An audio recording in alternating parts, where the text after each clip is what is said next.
Hi friends, இன்றைக்கி morning drink கொள்ளு வேக வச்ச தண்ணியில் லைட்டாக உப்பு போட்டு குடித்தாச்சு. பிரேக்ஃபாஸ்ட்டுக்கு பார்த்திங்கன்னா ராகி சேமியா தான். கொஞ்சம் தாளிச்சிருந்தேன், வெங்காயம், தக்காளி, பச்சை மிளகா போட்டு. இன்னும் கொஞ்சம் பார்த்திங்கன்னா தேங்காய் பூவும் கரும் சர்க்கரையும் போட்டு வச்சுக்கிட்டேன் பசங்களுக்கு.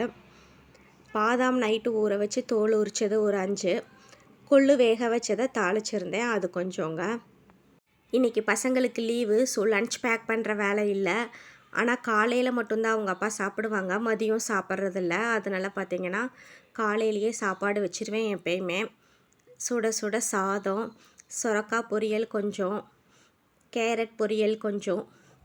மோஸ்ட்லி பார்த்திங்கன்னா தோட்டத்தில் இருக்கிற காயிலேயே எப்பயுமே பொரியல் எல்லாமே வச்சுருவேன். எனக்காக தான் இந்த மாதிரி கேரட்டு, காலிஃப்ளவர் அந்த மாதிரி பண்ணுவேன். கீரை, காய், பழம் எல்லாமே தோட்டத்திலேருந்து கொண்டு வந்துடுவீங்க. வீக்லிக்கு எவ்வளோ வேணுமோ அவ்வளவு. கொள்ளு ரசம் கொஞ்சம், மாம்பழம் ஒரு 3 கீத். அவ்வளோதாங்க இன்றைக்கி பிரேக்ஃபாஸ்ட் லன்ச். இந்த வீடியோ உங்களுக்கு பிடிச்சிருந்தா லைக் பண்ணுங்கள். இதுவரை சேனலை சப்ஸ்கிரைப் பண்ணாதவங்க சப்ஸ்கிரைப் பண்ணிக்கோங்க. தேங்க்ஸ் ஃபார் வாட்சிங். பாய் பாய்.